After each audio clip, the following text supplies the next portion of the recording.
دعوة الداعي إذا دعان فليستجيبوا لي وليؤمنوا بي لعلهم يرشدون রব্বুল আলামিন বলেন, নবী হে, আমার বান্দারা যখন তোমাকে জিজ্ঞেস করে আমি কোথায়, তুমি বলে দাও ইন্নী করিব, আমি কাছে। আল্লাহু আকবার।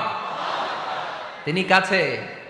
আল্লাহর হাবিব সাল্লাল্লাহু আলাইহি ওয়াসাল্লামকে আল্লাহ কমান্ড দিলেন, আপনি বলে দেন যখনই উম্মতেরা জিজ্ঞেস করবে আল্লাহ কোথায়, আমি কোথায়, আপনি বলে দেন ফাইন্নী করিব, আমি কাছে। আরেক জায়গায় আল্লাহ ব্যবহার করলেন আকরাব, কাছে না। করিব মানে কাছে, আর আকরাব মানে সবচাইতে কাছে। The closest one, the most closest one, সবচাইতে কাছে। ওয়া নাহনু আকরাবু ইলাইহি মিন হাবলিল ওয়ারিদ। তোমার পেছনে যে স্পাইনাল কর্ড, শির দ্বারা, ব্যাকবোন, মেরুদণ্ড